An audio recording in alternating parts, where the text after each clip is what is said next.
Welcome to FX Options University, recorded live at the International Securities Exchange, the world's largest equity options exchange.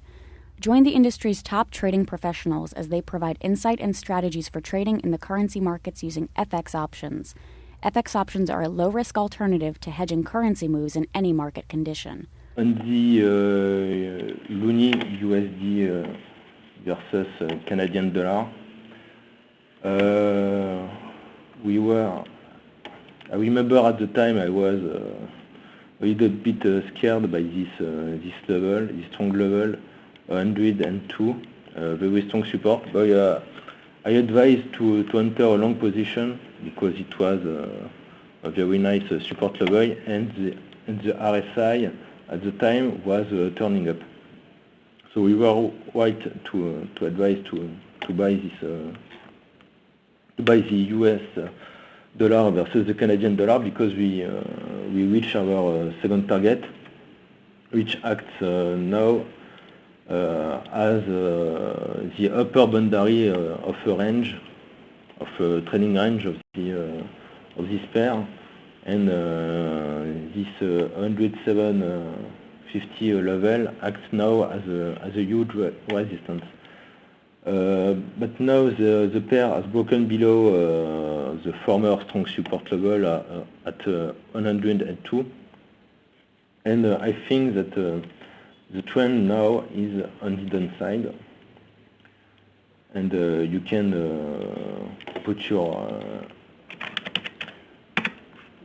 new resistance at this level, 103.50, because as you can see, the RSI is posting a slight rebound, but not a very strong rebound, and it could maybe lead the underlying to a slight rebound, to also a slight rebound towards its new resistance and former level. The former level support acts now as a resistance.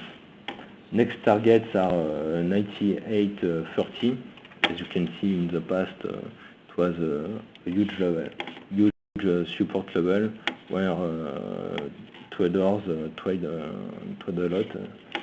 So if you break above this new resistance, former support and new resistance, the next target is set at 105 and 75. But I believe the trend is on the downside on the US dollar versus the Canadian dollar. As you can see on a weekly basis, this is more even clearer. The next target seems reachable on the downside.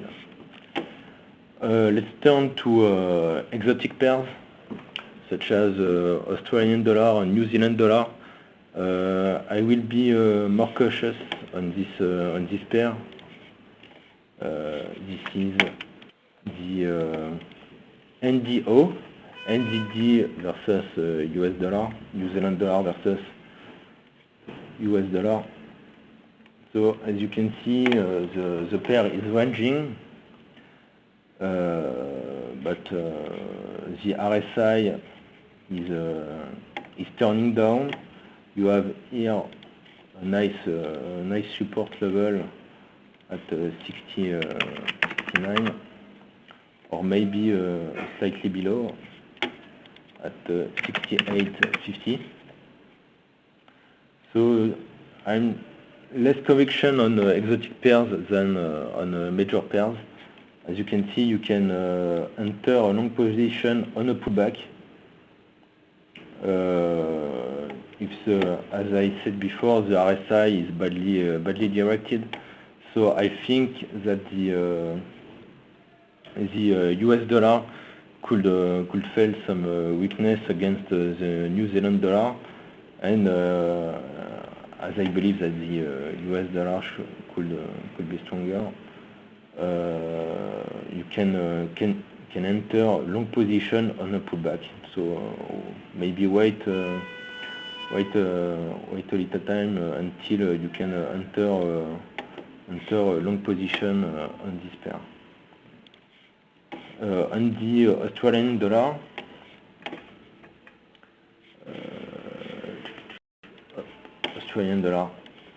as you can see, you have a huge, very strong resistance level at 93.50.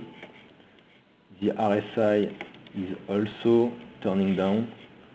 It is posting kind of divergence, but which is not validated because you are not really in an overbought area, but you have. It is the same as in the case of the cable, of the British pound. You have a very nice risk-reward on this pair, as the resistance area is very strong, and if you strike against this resistance, the next target is set at around 90. First target is set 90 and 87.50 in extension. I think this is really a good opportunity if you want to sell the Australian dollar, to enter a short position at this level. But if you break above this huge resistance at 93.50, then a very strong rebound will take place towards the previous high at 98.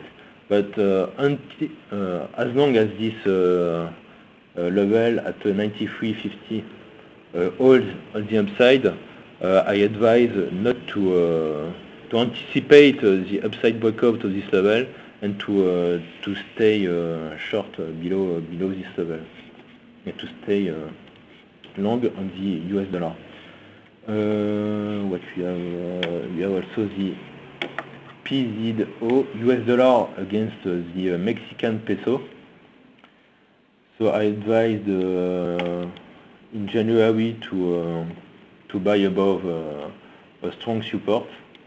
Is the same as against the Canadian dollar. We reached our first target, but now the pair stands within a bearish channel and has broken below its bearish channel lower boundary. It means that the trend is clearly on the downside for the moment. And our first alternative target has been reached. The next one is at 119, and the second one is at 112. And a break above its new resistance will call for a further upside toward 132. So to sum up, we stay long on the US dollar. Major currencies, so US dollar versus euro, British pound, and Japanese yen. And we are more cautious on exotic pairs, but we still believe that the Australian short trade on the Australian dollar against the US dollar could be a good opportunity, as a strong resistance is still in place. Thank you for participating in this week's session. Please join us again next week. Get trading ideas, exchange rates, webinars, news, and commentary. Visit www.fxoptions.com. ISE FX options can be easily traded through all options-enabled brokerage accounts. These exchange-listed securities are cash-settled in US dollars and have a European-style exercise.